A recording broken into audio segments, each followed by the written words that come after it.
Ya, dialog kita lanjutkan kembali masih bersama Direktur Eksekutif Komite Pemantauan Pelaksanaan Otonomi Daerah atau KPPOD Robert Endi Jawang. Bang Endi. Bang Endi masih bersama kami, Bang Endi? Masih Mbak. Bang Endi, kalau kita melihat kan ada sejumlah provinsi yang disebut oleh Presiden Jokowi bahwa serapan anggarannya tinggi, Sumatera Barat, kemudian DKI Jakarta, sedangkan untuk NTT, Sumatera Selatan dan juga Aceh ini masih rendah. Kita berbicara soal kepemimpinan nih, Bang Endi. Apakah mungkin penyerapan anggaran ini yang masih banyaknya provinsi di bawah penyerapan anggaran itu di bawah 50%, apakah takut kalau kita lihat banyak juga kepala daerah yang istilahnya dicangkuk KPK seperti itu, banyak juga mungkin ini salah satu ketakutan juga oleh kepala-kepala daerah kita sehingga penyerapan anggarannya belum maksimal, padahal kan ini sudah sebentar lagi akhir tahun, Bang Endi, seperti apa? Iya, memang faktor kepemimpinan itu menjadi kunci banget ini, Mbak Patricia ya. Justru di masa-masa sulit inilah ujian terbesar itu sebenarnya adalah ujian kepemimpinan, gitu ya. Sejauh mana para kepala daerah mencari terobosan, mencari inovasi, mendorong birokrasi agar bekerja dalam kekuatan penuh, begitu ya, untuk baik dalam eksekusi anggaran maupun juga menjalankan berbagai program dan kegiatan. Tetapi hal seperti ini kan atau faktor kepemimpinan ini kan juga perlu didukung oleh berbagai faktor yang lain ya. Yang pertama saya melihat peran pusat ini, Mbak Patricia ya. Pusat harus terutama Kemendagri sebagai pembina umum penyelenggaraan pemerintahan daerah itu harus benar-benar bisa mendukung lahirnya terobosan dari kepala daerah. Dengan apa? Dengan benar memastikan bahwa tidak ada regulasi yang tabrakan satu sama lain. Karena ketika terjadi rimba raya aturan yang terjadi kebingungan, maka kepala daerah dan birokrasi biasanya memilih do nothing, mending tidak melakukan apa-apa ketimbang melakukan sesuatu yang ternyata di belakang hari itu berujung pada masalah, terjerat masalah hukum misalnya. Kemudian kedua adalah dalam pemerintahan sendiri, internal Pemda, itu ada yang namanya pengawas daerah yang kita sebut dengan inspektorat daerah, gitu, APIP ya. Ini perangkat atau peranata birokrasi untuk memberikan deteksi dini terjadinya berbagai risiko, termasuk risiko politik maupun risiko hukum dan sebagainya, begitu. Nah ini harus diberdayakan, APIP ini atau inspektorat ini harus benar bekerja begitu, sehingga kemudian kepala daerah benar-benar yakin bahwa memang apa yang menjadi terobosan dia itu sudah cukup aman dari sisi hukum. Ini kan yang harus diberdayakan. Dan kemudian ketiga tentu adalah dukungan dari DPRD ya. DPRD harus benar memberikan ruang yang leluasa bagi kepala daerah untuk bisa mengeksekusi anggaran. Tidak sebentar-sebentar ditanya, tidak sebentar-bentar kemudian dipanggil dan sebagainya, yang membuat kemudian orang untuk melangkah saja sudah sulit, gimana kemudian dia bisa bekerja maksimal, gitu ya. Jadi relaksasi sudah diberikan sesungguhnya oleh pemerintah pusat, tetapi faktor politik di daerah, terutama dinamika hubungan DPR dan kepala daerah itu menjadi sesuatu yang tidak segampang yang kita bayangkan, gitu ya. Betapa kalau kemudian tiap saat selalu direpotkan dengan urusan politik, maka kepala daerah itu menjadi sulit untuk bergerak. Apalagi ini Mbak Patricia, 270 daerah itu akan siap-siap ini melangsungkan pilkada gitu ya di Desember 2020 ini, yang kemudian perhatian dari para kepala daerah yang maju itu ada sekitar 224 daerah di antara 270 ini akan maju petahananya. Itu pasti terfokus begitu ya, terbagi pada urusan-urusan politik, persiapan-persiapan pilkada dan sebagainya, yang bahkan jangan-jangan program dan kegiatan Pemda sendiri pun akan dipolitisasi gitu ya oleh petahana untuk kepentingan politik dia bagi pemenangan pilkada. Nah ini semua menjadi situasi negatif ya, yang menyulitkan birokrasi untuk kemudian fokus ya bekerja dalam pelaksanaan program kegiatan maupun anggaran. Iya, fokusnya berarti terbagi ya, Bang Endi. Terbagi, kan lagi kehilangan fokus. Itu ya, yang kenapa kita memang sejak awal meminta pilkada ini harus ditunda ya, karena justru di masa yang sangat sulit ini kita butuh para kepala daerah yang benar-benar tidak kehilangan fokus. Dia benar memang konsentrasi penuh pada upaya penanggulangan COVID. Tapi dengan kemudian ada hajatan politik ya, pilkada seperti ini, tak terhindarkan kemudian fokus itu akan terbagi ke urusan pemerintahan, tapi juga urusan politik. Ya kalau cuma kehilangan fokus, ya masalah kemudian adalah lebih rumit lagi ketika ternyata ada politisasi ya, bantuan sosial gitu kan, kemudian juga program dan sebagainya. Ini yang harus diawasi benar baik oleh masyarakat, media terutama maupun juga pemerintah pusat, saya kira. Oke, jadi bagaimana mekanisme pengawasan yang diperlukan kepala daerah untuk agar anggaran-anggaran itu seperti proyek padat karya, kemudian bansos, BLT ini benar-benar terrealisasi dan diberikan langsung kepada masyarakat? Ya pasti peran pusat itu yang menjadi, kalau saya hari ini melihat peran pusat itu menjadi faktor sentral ya. Kemendagri itu kalau bisa punya desk gitu, punya satgas yang memang tiap hari, bukan lagi tiap minggu kata Pak Presiden, tiap hari itu memelototi, memantau, memonitoring, mengevaluasi, bahkan memberikan solusi terhadap perkembangan hari demi hari dalam hal eksekusi program maupun juga penyerapan anggaran. Di Kemendagri harus punya itu. Kalau yang muncul hanya seperti tukang catat data dan diumumkan ke media, ya Kemendagri tidak lebih dari lembaga riset jadinya untuk memonitoring dan melaporkan data saja. Yang kita butuhkan dari pemerintah pusat adalah lebih dari itu, yaitu tindakan konkret apa, dan itu harus lihat kasus per kasus, daerah per daerah gitu. Kemudian kedua tentu monitoring ini adalah dilakukan oleh 3 institusi yang terkait dengan pengawasan. Satu adalah institusi yang terkait dengan pengawasan internal pemerintahan, yaitu inspektorat tadi ya. Kemudian kedua yang terkait dengan pemeriksaan keuangan, itu ada BPK di internal pemerintah maupun BPKP ya, yang perlu untuk kemudian melakukan pengawasan terhadap kinerja keuangan. Dan kemudian ketiga, ini mudah-mudahan tidak sampai ke sana urusannya, itu adalah aparat penegak hukum ya, ada kepolisian, ada kejaksaan, bahkan KPK dan sebagainya. Jadi 3 institusi yang terkait dengan pengawasan, pemeriksaan keuangan dan aparat penegak hukum ini juga harus bisa bekerja secara optimal, dan saya berharap ketiganya itu punya protokol pengawasan yang sama. Jadi kepala daerah juga mendapat kenyamanan, dukungan, bukan malah kemudian karena 3 peranata pengawasan ini datang dengan protokol berbeda-beda dan bahkan kemudian terkesan menyibukkan pemerintah daerah saja untuk memenuhi berbagai permintaan data dan pemeriksaan bahkan begitu. Ini yang kita harapkan di antara aparat-aparat yang terkait pengawasan ini juga perlu duduk bersama, perlu punya satu protokol pengawasan yang sama sehingga kemudian kepala daerah punya kejelasan, sekaligus juga dukungan yang konkret agar dia bekerja dalam ekosistem pemerintahan yang memang suportif untuk berjalannya program maupun anggaran. Iya, berarti mekanisme pengawasannya itu bukan cuma dari pusat tapi juga dari daerah, seperti itu harus ada institusi tadi, ada pemeriksaan keuangan, kemudian pengawasan dan juga penegakan atau penegak hukum. Bang Edi, kita selain adanya terpisah fokus seperti itu atau pemerintah daerah tidak fokus karena mungkin akan ada pilkada seperti itu.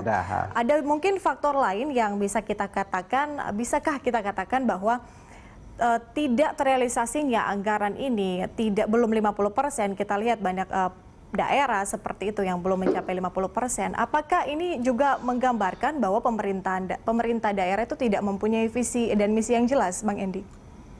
Ya, sebenarnya kalau di luar masalah pandemi ya, saya selalu melihat sebenarnya hulu pertama yang perlu kita benahi, kalau Patricia menyebut visi misi, kalau saya turunan dari visi misi itu adalah perencanaan sesungguhnya, RKPD. Jadi gini Mbak Patricia, uang 1 miliar itu relatif, bisa dikatakan besar, bisa dikatakan kecil gitu ya. Bagi daerah-daerah yang punya perencanaan pembangunan yang jelas, uang 1 miliar itu uang kecil gitu ya. Uang itu bisa dibelanjakan karena apa? Dia sudah punya rencana yang jelas gitu. Tapi bagi daerah yang nggak punya perencanaan yang jelas, uang 1 miliar itu seakan-akan uang yang besar sekali gitu. Padahal 1 miliar saja ini. Kita belum bicara triliunan ya, yang rata-rata APBD di kabupaten kota sekarang udah di atas 1 triliun begitu kan.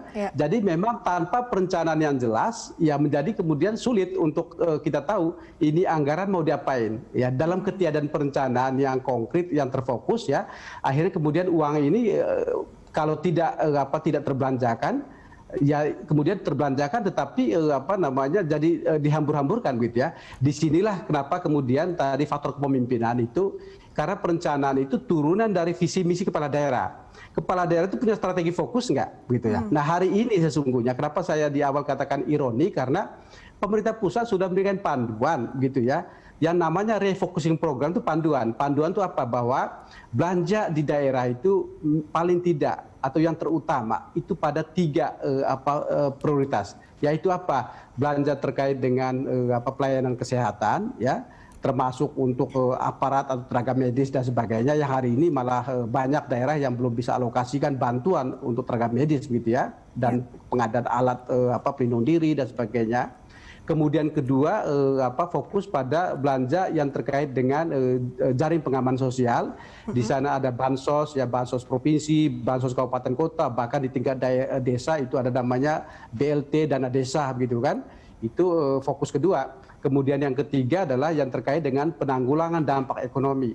Ada urusan yang terkait dengan insentif investasi, ada yang terkait dengan stimulus, ada yang terkait pemberdayaan UKM dan sebagainya. Jadi sesungguhnya tanpa visi misi pun, gitu ya, kalau pemerintah daerah itu ikuti saja panduan pusat, itu sudah paling tidak 3 prioritas tadi itu sudah dia pegang, gitu kan. Dan kemudian diikuti dengan realokasi anggaran, bahwa pemerintah pusat sudah sampaikan minimal 50% belanja modal, 50% belanja barang dan jasa, dan di dalamnya juga belanja aparatur, itu harus dialokasikan untuk 3 prioritas tadi. Yang kalau dibuat rata-rata, paling tidak 35% APBD itu harus dialokasikan untuk 3 prioritas. Nah kalau hari ini masih ada banyak daerah di bawah 20%, ya, yang tadi 10 besar yang saya sampaikan, ada Kabupaten Deyai, ada Kabupaten Tolikara, ada Kabupaten Sumba Barat Daya di NTT dan sebagainya, masih di bawah 30%, ya, bahkan hanya 20%. Itu mencerminkan 2 hal. Satu, daya serap anggaran yang rendah, tapi kemudian kedua berarti kepala daerahnya sendiri dan Pemda sendiri nggak punya komitmen untuk mengalokasikan anggaran mereka kepada penanggulangan COVID, gitu ya. Karena sudah diperintahkan wajib 35%, bahkan 35% pun tidak terpenuhi. Artinya memang komitmen ke sana itu nggak kelihatan. Ya, kemudian turunannya terlihat pada program dan kegiatan yang nggak muncul. Bahkan hari ini Mbak Patricia, masih ada daerah yang masih kesulitan untuk melaksanakan DIPA, ya, daftar isian pelaksanaan anggaran. Nah ini kan celaka, gimana mau eksekusi anggaran kalau DIPA-nya aja itu belum kemudian dibereskan, begitu ya. Ini yang menjadi sumber kemarahan Presiden kemarin, gitu ya. Presiden tidak hanya marah kepada jajaran di pusat ini, karena ada kementerian lembaga yang DIPA-nya belum beres, bahkan kabupaten kota dan provinsi juga sama, gitu kan. Nah hal-hal yang merupakan prosedur rutin birokrasi sendiri pun itu belum beres. Gimana kita mau berharap agar muncul inovasi atau muncul terobosan, gitu ya. Ya, lagi-lagi soal birokrasi ya Bang Endi ya. Dan juga bagaimana mungkin dari kepala daerah punya konsep pembangunan yang jelas, kemudian juga bagaimana merespon adanya pandemi COVID-19. Bang Endi, kalau kita berbicara soal dampaknya sendiri, kalau serapan anggarannya tinggi, bagaimana kemudian ini logikanya, bagaimana kemudian ini membantu penanganan COVID-19? Ya, konteks penanganan COVID-19 ini terutama adalah tentu pemulihan kesehatan, tapi juga di dalamnya adalah terkait dengan dampak ekonomi, begitu ya.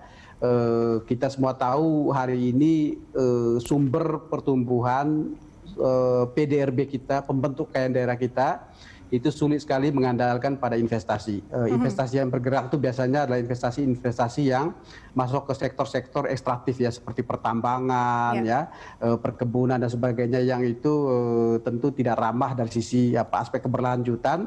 Dalam hal ini adalah soal lingkungan, gitu ya. Kenapa kemudian yang tumbuh hari ini Papua dan Papua Barat? Karena memang investasi industri ekstraktifnya itu memang masih bergerak, gitu ya. Jadi yang lain-lain tidak jalan, terutama investasi di sektor tersier maupun sekunder sulit untuk bergerak. Kemudian kedua adalah belanja masyarakat, konsumsi masyarakat hari ini mengalami pertumbuhan negatif, ya. Ada faktor terkait daya beli yang menurun, tapi juga soal psikologis masyarakat sendiri, menahan uang tidak dibelanjakan karena dia nggak tahu pandemi ini sampai kapan ini. Tidak mau jor-joran sekarang ini karena tidak ada kepastian sampai kapan, jadi uang ditahan, gitu kan. Nah, dalam masalah ketika investasi mengalami pertumbuhan negatif, kemudian juga konsumsi negatif, andalan kita ya tinggal satu, Mbak Patricia, yaitu pemerintah. Pemerintah melalui instrumen fiskal dia. Jadi fiskal sekarang ini menjadi instrumen bagi bergeraknya ekonomi. Fiskal menjadi stimulans pertumbuhan, sekaligus fiskal menjadi sumber pembiayaan layanan publik. Nah, kalau kemudian fiskal nggak bergerak penuh, berarti memang dugaan bahwa kita akan masuk ke jurang resesi ini justru kita sendiri yang memenuhi dugaan itu, gitu kan? Kita sendiri yang justru mendukung ke arah sana, gitu. Ini jangan sampai terjadi, ya. Iya, masih ada sebulan katanya sebelum data dirilis. Ya, kita akan lihat September, bagaimana ya. Kemudian Indonesia ini apakah mengikuti negara-negara lain yang juga sudah memberikan data bahwa mereka resesi, ataukah mungkin kita bisa bertahan seperti itu. Nah, ini juga yang diharapkan oleh Presiden Jokowi dan juga kita semua pastinya kalau kita tidak masuk ke jurang resesi. Bang Endi, terakhir karena mungkin waktu kita terbatas, ini kan kita bisa katakan bahwa tidak bisa dipungkiri bahwa adanya anggaran di daerah ini bisa juga terjadi penyelewengan seperti itu, Bang Endi. Ini di masa pandemi COVID-19 ini bagaimana upaya untuk mencegah hal itu? Singkat saja, Bang Endi. Ya, kalau data memang menunjukkan bahwa sudah terjadi ya berbagai penyimpangan, penyelewengan di tingkat desa sampai ke tingkat kabupaten kota bahkan provinsi, gitu ya. Disinilah kenapa kemudian jadi hari ini kita bicara soal daya serap ini, Mbak Patricia. Tantangan yang lain lah akuntabilitas, gitu ya. Hari ini dan masalah akuntabilitas ini akan menjadi problem yang sangat serius tahun depan, begitu. Hari ini orang belum terlalu berpikir bagaimana dana itu terserap secara akuntabel. Yang penting serap dulu, gitu kan. Yang penting belanja berkualitas dan sebagainya. Tapi akuntabilitas ini seakan-akan menjadi bom waktu yang mungkin tahun depan akan menjadi diskusi yang menarik dan bahkan ramai, begitu ya. Kita berharap di sini kontrol dalam hal ini tadi protokol pengawasan itu harus benar-benar jelas, ya. Tiga peranata tadi, peranata terkait pengawasan, inspektorat, peranata terkait pemeriksaan keuangan, BPK dan BPKP, dan peranata penegakan hukum, kepolisian, kejaksaan, dan KPK bahkan itu harus duduk bersama. Saya berharap seperti itu, munculkan satu protokol bersama, protokol pengawasan, sehingga kemudian ekosistem pemerintahan itu terbentuk, pemerintah daerah, kepala daerah nyaman untuk melakukan belanja. Tapi kemudian di luar itu tentu adalah kontrol dari pemerintah pusat, terutama pembina umum pemerintahan daerah, Kemendagri, itu juga harusnya tiap hari ya secara kasuistis, bukan lagi data umum, itu lihat daerah-daerah mana. Saya berharap peta situasi itu dipunyai oleh Kemendagri, tahu benar provinsi mana, kabupaten mana, kota mana yang daya serapnya rendah, dan kemudian mana yang potensi resiko dari sisi tata kelola pemerintahan, dalam hal ini soal korupsi dan berbagai praktek-praktek penyimpangan itu muncul, terutama yang perlu diwaspadai adalah daerah-daerah yang sebentar lagi akan menyelenggarakan pilkada langsung ini. Ini penting untuk kemudian tidak ada bansos, tidak ada BLT, tidak ada program dan kegiatan yang tidak saja tidak dieksekusi, tapi bahkan kemudian dipolitisasi oleh petahana yang itu ada di sekitar 224 daerah dan 270 yang akan melangsungkan pilkada di Desember 2020. Ya, baik, tadi saya highlight ya terkait dengan protokol pengawasan ya, ini harus dilakukan. Kalau tadi juga Anda sempat sebutkan pengawasannya jangan cuma 1 minggu sekali begitu, tapi juga kalau bisa tiap hari bahkan. Juga tiap hari ya, seperti itu. Bang Robert Endi Jamong, terima kasih sudah bergabung bersama kami di Good Morning Jakarta. Selamat bertugas kembali, Bang. Terima kasih, Patricia, sama-sama.